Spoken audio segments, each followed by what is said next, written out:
First home game in the books for the Buckeyes. It was loaded with top tier talent. Matt Parker on the other side of that screen, Spencer Holbrook here. We are here to talk about it in the Lettermen Lounge. Pull up a chair, grab a drink, whatever you need to do.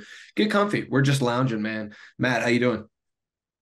Like you said, Spence, just lounging around as we record this on a nice fall morning. Yeah, you get a little sweatshirt action. You get some shorts with the hoodie. It's the best time of year, in my opinion. And it's the best time to talk Ohio State recruiting as we do 365 days a year at lettermenrow.com.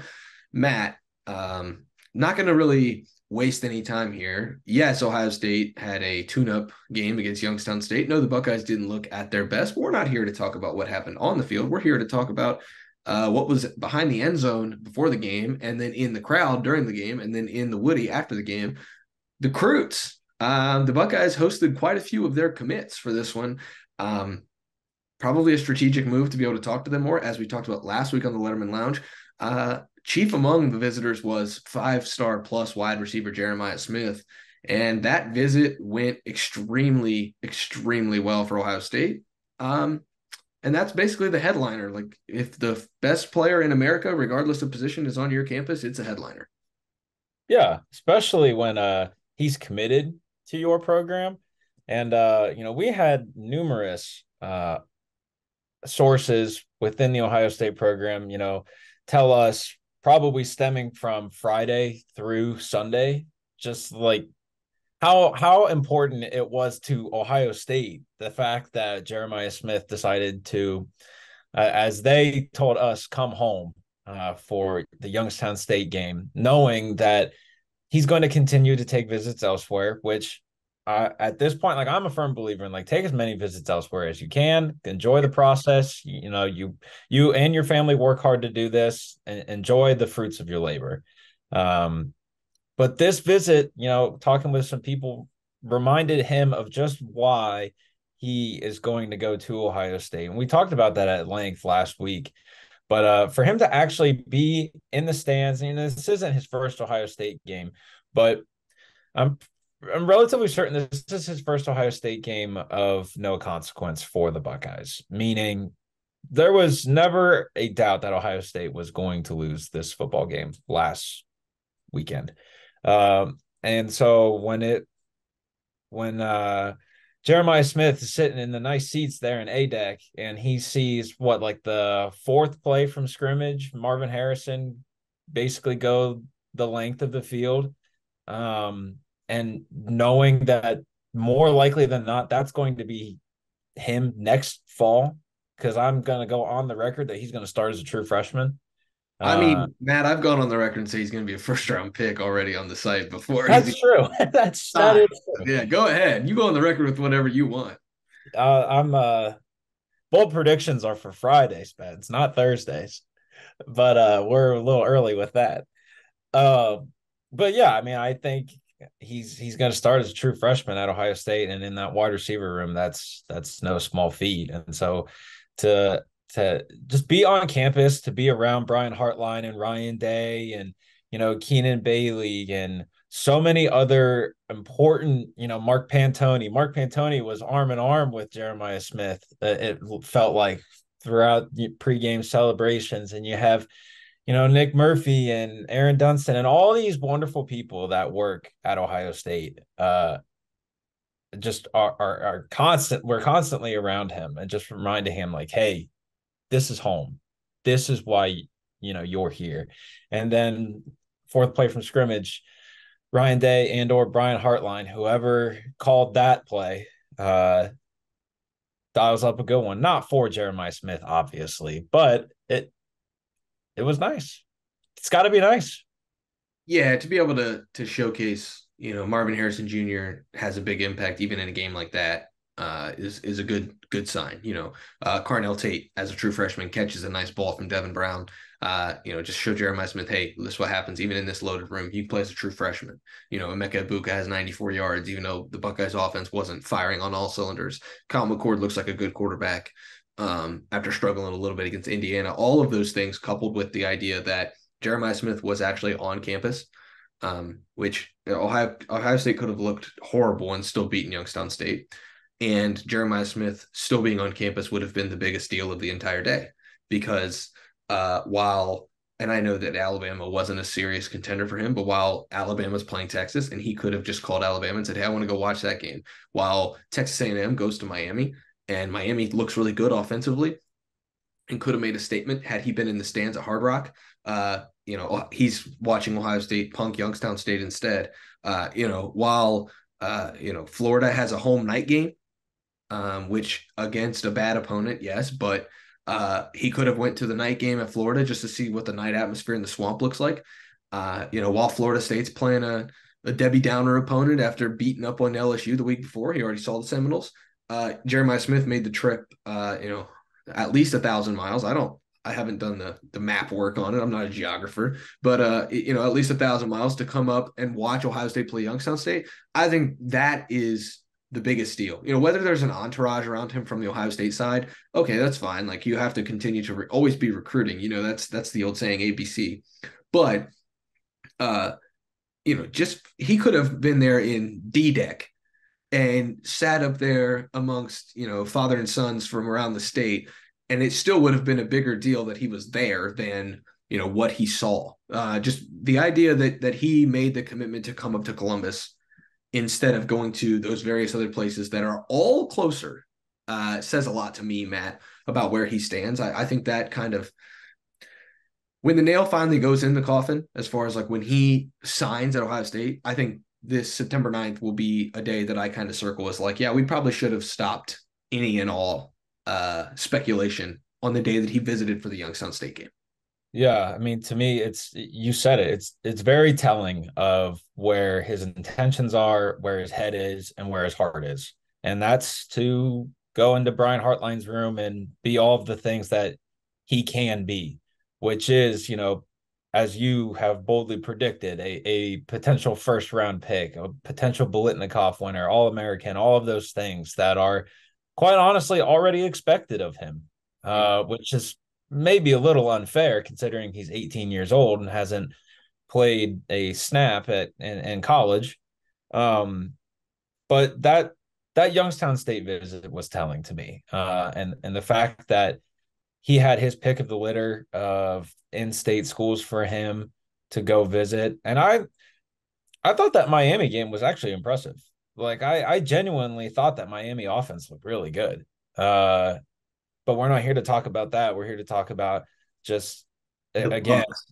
we are here to talk about the Bucks. You're absolutely right. And it is telling that of all of the options, he chose to go to Ohio State, the school that he's committed to. And I also think with that, it's pretty important to note that this is not going to be his only visit back to Ohio State. We do know that he is expected to be back for the Penn State game on October 21st. We've talked about that pretty extensively. And quite honestly, I don't know the schedule off the top of my head for this specific date, but I also wouldn't be shocked if he makes it for the primetime banger against Michigan State in November. Yeah. That's a good chance for, plenty of recruits, commits to make it back to town, alternate uniforms, which is, all the recruits love that, even if it is just an all gray uniform, which I think is kind of fire in my personal opinion. Not that anyone wanted to know that, but I think there are just so many opportunities for him to come back to Ohio State. And, if he visited for the Youngstown State game, why wouldn't he want to visit for the Penn State game? Yeah. Why wouldn't he want to visit for a primetime game in the shoe that, regardless of who they're playing, is going to be bananas? I mean, they hosted Toledo last year in a primetime game, and there were still 107,000 people there for Toledo. Yeah. And no disrespect to the Rockets there, by all means. This program likes Maction a whole lot, but that's kind of wild. So my last point about Jeremiah Smith is not only was it telling and significant that he visited for the Youngstown State game, not only is it important that he had a great time and that he's expected to come back and he got to spend time with all of the coaches, but he got to spend a lot of time with guys that are in the class. Yeah. You look at just a few of the players there. Ohio State had 4 uh, of their in-state guys there with Garrett Stover, Aaron Scott Jr., Bryce West, and Sam Williams Dixon. All four of those guys, probably more so than Jeremiah Smith, just because these guys are from Ohio, knows what it means to be a Buckeye. And it's just an opportunity for that group of kids to really connect, because they talk through text and through FaceTime and all of those things, but to see that all come together in person and just spend time around one another, that strengthens relationships that, maybe, I'm not saying that they're not strong, but I'm saying they're getting stronger. You know what I mean? Doesn't hurt. So Doesn't hurt. I think spending time with guys that made the same decision that he did, and for the same reasons why, which is to get developed, to win a national championship, and then to go into the NFL. And all of those guys think Ohio State's the best place for them to do that at. Yeah. And that's a big deal. It's a big deal for them, and it's a big deal for Ohio State. Matt, as we transition here on the Letterman Lounge, you have some news to share as far as a player who could potentially come be a part of this venture that we call Ohio State football, a player in the 2025 class, as we kind of shift gears on classes as well. Big news from Matt Parker at Lettermen Row, as far as a big time 2025 target. I'm trying to leave a cliffhanger here to give you the floor. Well, as we talked about this pre-show, there could be two names that you're talking about, but I'm going to go with the one that Lettermen Row had reported on Tuesday afternoon, and that is the multi-day visit of four-star Washington, Oklahoma tight end Nate Roberts. Number of Ohio State sources have made it clear to us that Nate Roberts is the bona fide number one tight end priority for 2025, and it's not even close.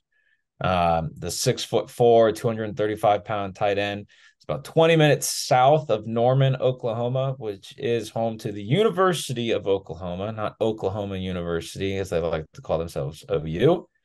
That's just a quick personal jab. I like it. The folks will get it. I'm confident that the folks will get it.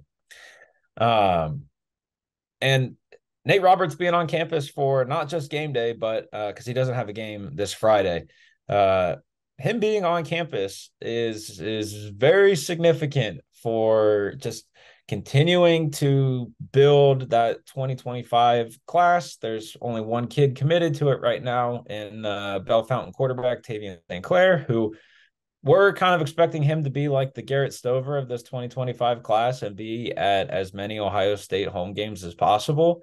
Yep. And so with that notion, we are going to assume that Tavian will be at the 4:00 banger against Western Kentucky on Saturday, which means he will be spending time with Nate Roberts, who Ohio State, you would have to assume, has made it clear to Tavian that, hey, this is the guy that we want. This is the guy that we want above everyone else. So expect for St. Clair, as long as he is there, to be in Robert's ear, not in an annoying manner, of course, but in the way of, hey, look, you have Ohio ties. Spoke on the phone with Roberts Tuesday night, and there's a story about that at lettermenrow.com, came out Wednesday afternoon, so be sure to check that out. But one of the things that he pointed to me was that he has Ohio ties. Even his mom is from Wheeling, West Virginia, but family has kind of moved around to outside of Columbus in the Columbus suburbs. So that is significant. His grandparents live in Pickerington. Aunt and uncle are in the inside 270. And so to have an actual family presence in Ohio, specifically Columbus, is super big for him. And then it's the relationship that he has with Keenan Bailey. Roberts told me Tuesday night that since August 1st, when programs were able to reach out to high school juniors directly, no program has recruited him harder than Ohio State. And that's with Oklahoma 20 minutes up the road.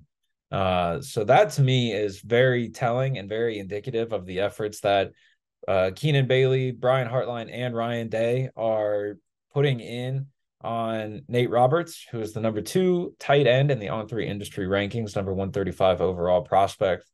Um, I'm not saying that Ohio State is, we shouldn't expect commit watch or anything like that. This is a kid who was committed to Notre Dame for not even 2 months. And so I think he learned rushing into a decision. But I'm kind of going to put my foot in the ground and say Ohio State is running this recruitment right now. Wow. Bold statement there. But I like it.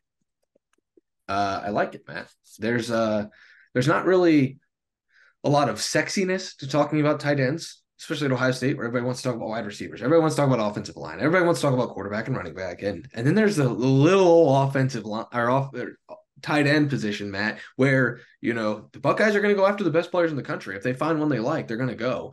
And Nate Roberts certainly fits that bill at already 230 pounds. I mean, that's a big kid for his side. I'm excited. You get to see sometimes on the field these kids in person. You get to kind of get a feel for like, okay, this is how big they actually are. And so, that's a tell that Ohio State's bringing him in for a multi-day visit on a weekend that he can do something like that, even if it's Western Kentucky. They're pushing a lot of these visits right now, uncommitted wise, to the October 7th matchup against Maryland, to that October 21st, circled date against Penn State. Meanwhile, you've got this Western Kentucky game where if a kid can come for multiple days, there's no reason not to bring him in for multiple days. And the biggest thing for me is regarding this visit is that it is the multi-day factor. But one of the things, and just talking with him is, Ohio State recruits not only like a specific type of player, but a specific type of person. And I know you know what I mean when I say that. You just talk to a kid that is a serious Ohio State target, and there's just something different about them. This was my first conversation with him. And to me, it's more important to get to know the person before it is to get to know the prospect.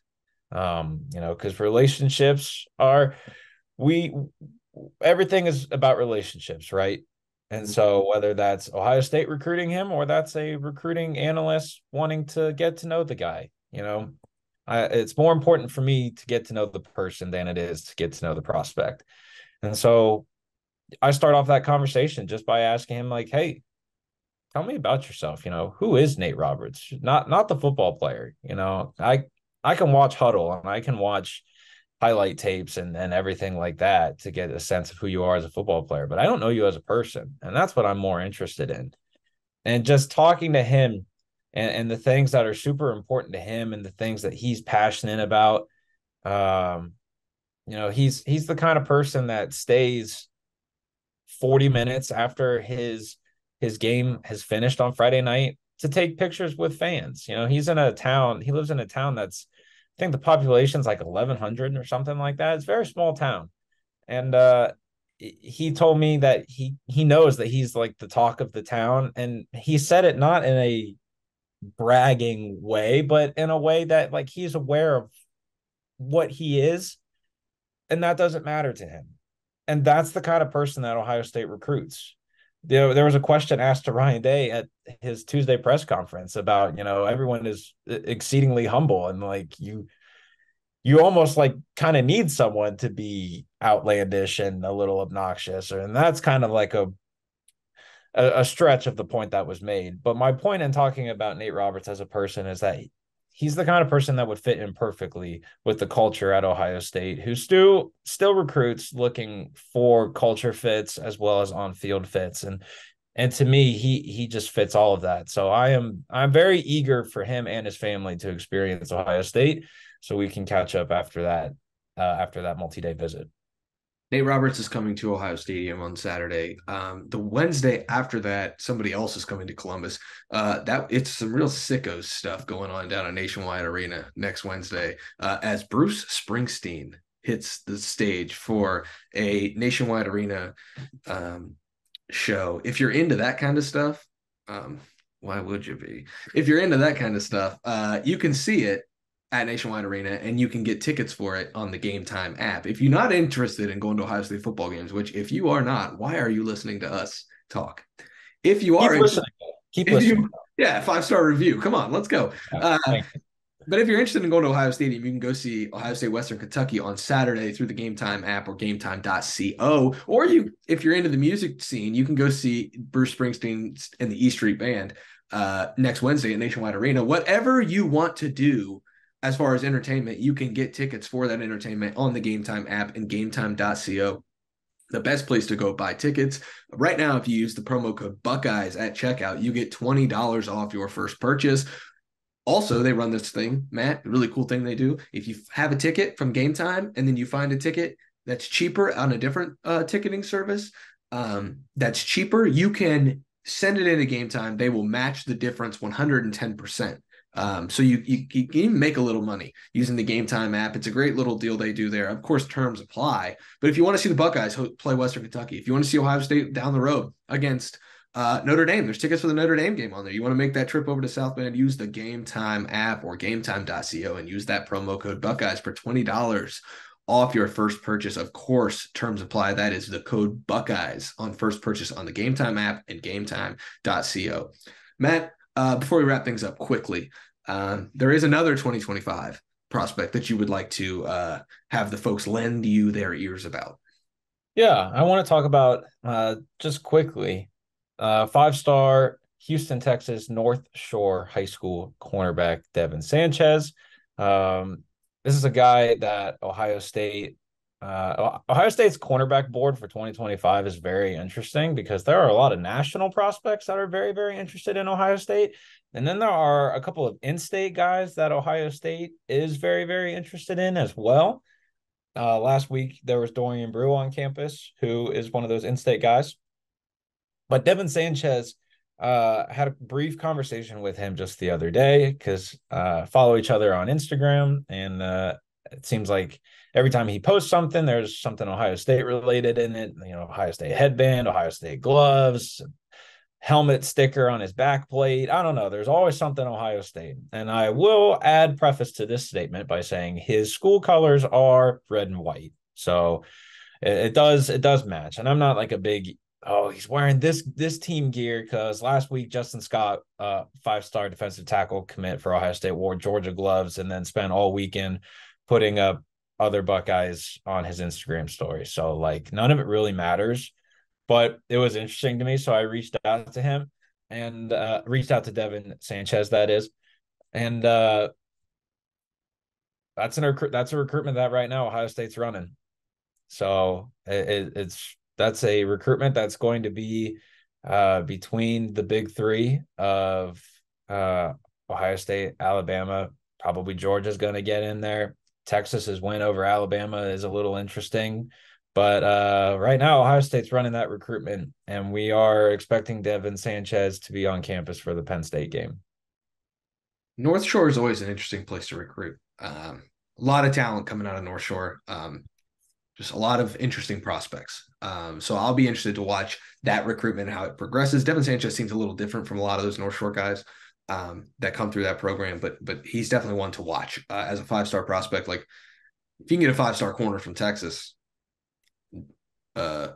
do it. Yeah, that's what we call in this industry a take.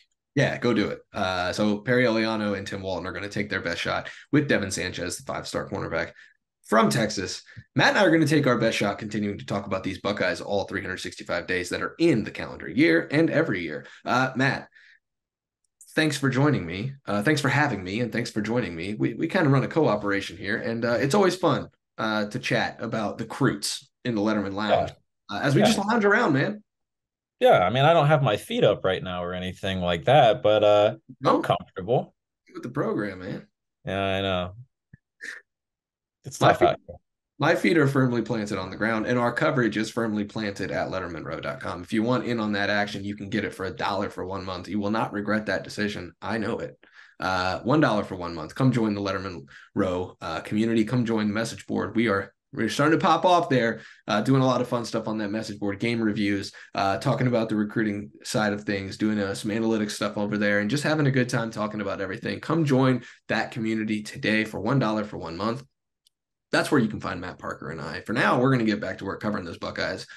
For the other side of that screen, Matt Parker. I'm Spencer Holbrook. Thanks for watching. Thanks for listening to the latest episode of the Lettermen Lounge. We'll see you guys back here next time.